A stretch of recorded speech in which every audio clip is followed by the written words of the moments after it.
Welcome, listener, to a place of stories.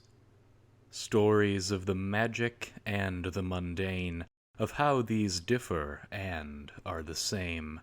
Stories with sterling secrets and lying lore. In these, the Tales of Grimoire.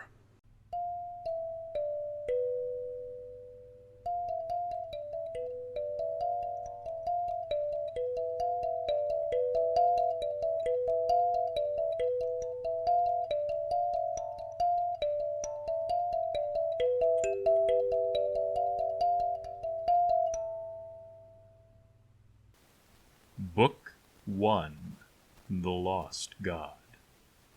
Chapter 2, Dramatis Personae. Kyle understood Dor, or at least he thought so. Dor was the sort of bloke you need not think too hard about. The sort of bloke who would say that he was all right and probably was all right. So far, Dor had not revealed hidden depths. He still drank a lot. If Dor were listening to Kyle's thoughts, he probably would say something to the effect of, "About right, chap," or something more suitably Telonian. Probably something like, "Yeah, I guess." At least, Kyle assumed Dor was Telonian. He had the accent, and he wore the council's sigil on his pauldron, what was left of it. Dor did not seem to be one for taking care of his armor. Kyle probably liked Dor. Dor always smelled kind of bad and often said mean things. Dor was the sort of mercenary stereotype Kyle read about in books, the kind who always said things like, "Ya gold, ya gullet, gov," or something more suitably Telonian, in this case. Kyle had only ever met Dor. Well, Kyle had actually met many people, but Dor was the only mercenary Kyle had ever met. Other than maybe ol' Ostitch, but he was crazy and probably did not count. Even if he was somewhat crude and mean-spirited, Dor had been a godsend. Kyle was not in a hurry to receive another thrashing from highwaymen. Neither was Kimiko, probably. Were highwaymen and bandits synonymous? Probably. But maybe in the sense that to leave and to flee are synonymous. Both imply exit, but there is substantial disagreement about the importance of urgency there. Kyle did not understand Kimiko yet, or at least he did not think so. "What's your story?" Kimiko regarded him with a faraway look. "That's okay."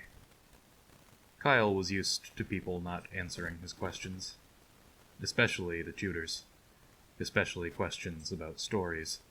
Those ones never got a good reaction, or even a verbal one, more along the lines of a sharp rap of the knuckles with a stick. "Traveling," Kimiko whispered.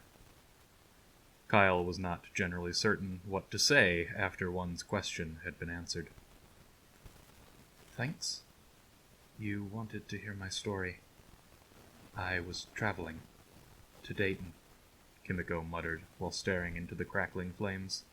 She moved slightly closer, as if warding off a sudden chill. Kyle had a chill as a child. He had gotten warmer. His mother had not.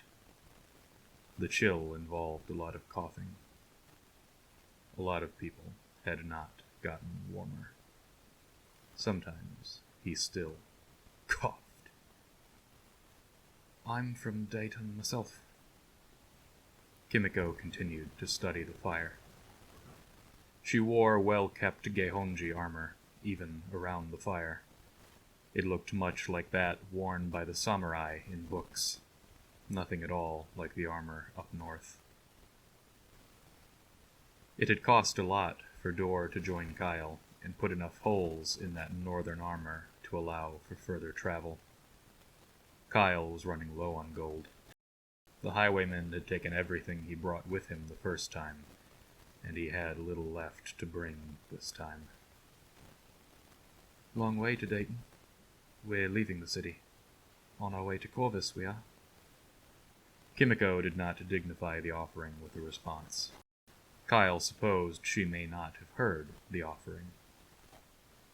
If you're just traveling to Dayton, why not just travel to Corvus? Kimiko's mouth worked silently for a moment before she muttered, I suppose it does not matter. No. Kyle was not used to getting his way. This seemed like a trick. He had tried pulling a trick once, but Ol Ostich saw the tacks. Ol Ostich kept his cane in good condition. Why were you going to Dayton? Sell my sword. That was the idea. Get some real experience. See the world one last time. Kimiko replied. I'm already paying Dor, but I think I could pay you too. Kyle could not pay her too. Plus, we're on a right proper quest. All manner of valuables to be had on a quest. Kyle hoped there were valuables. He suspected that if the gold did not last, he may need to pay Dor with spare blood he had lying around his arteries. Kimiko would probably want a pound or two of flesh as well. Kimiko turned to look at him properly for the first time. Her eyes were sweet and profoundly sad. Right now, her face was scrunched up in confusion. Kyle often saw this expression. Kimiko's brow furrowed ever deeper for a few moments before she gave in and inquired, What sort of quest? What does that mean? Dor snorted derisively. We are going to the gods and demanding that they institute magic. I am to be a wizard. Kyle was not used to pronouncing things proudly. It was a good feeling. He should like to have more opportunities to do so in the future. Pride was, supposedly, abhorred in the eyes of the gods, though, so probably he ought to hold off on further pronouncement until after he had his meeting with them. His tutors always told him to take pride in his works, though, and they tended to be more frightening than the gods. Kimiko turned her attention back to the fire and sat in silence for a moment. Her head slowly sank lower until her gaze was directed into the ground. The fire crackled quietly.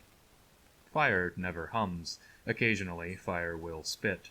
Seems much less proper than whistling, spitting. Why are we demanding magic? Kimiko quietly probed. Don't, Dor pleaded. It's the sensible thing. The only sensible thing when you think about it. You spend your whole life hearing about magic. There are dragons and wizards and spells, and then one day you come of age and bam! You're working in a bank. Nothing sensible about all that. Taking away such a magical world from a child to replace it with a bank. It would all make much more sense with magic. None of that made any sense, Kimiko protested. The world should be more magical. That's all sense to me. And the gods are the only ones who can make it so. Kimiko was quiet for a long while.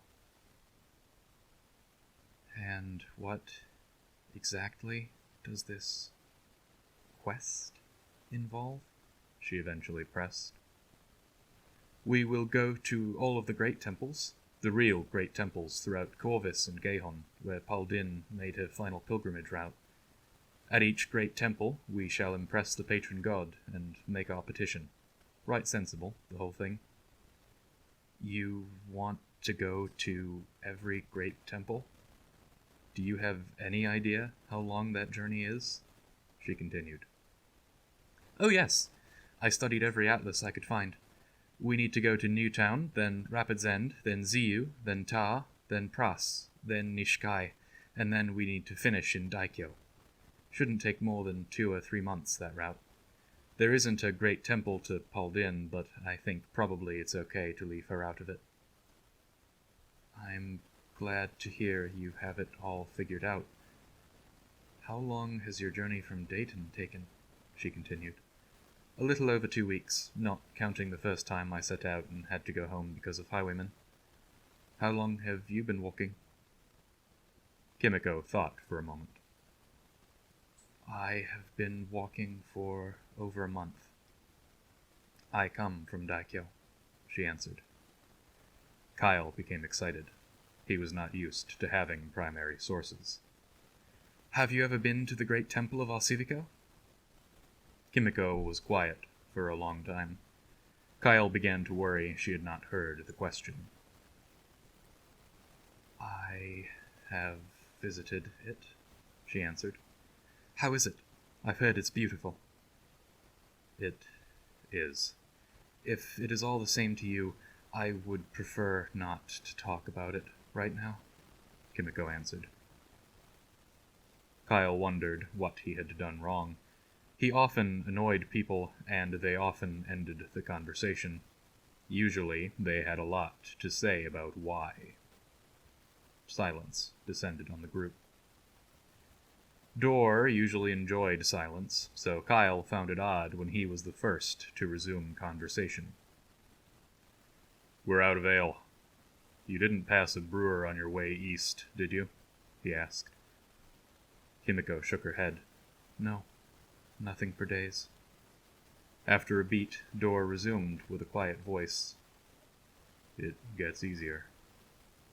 Not sure if that's a good thing. Kimiko asked the question Kyle was thinking. What does? Dor leaned in and said, Killing.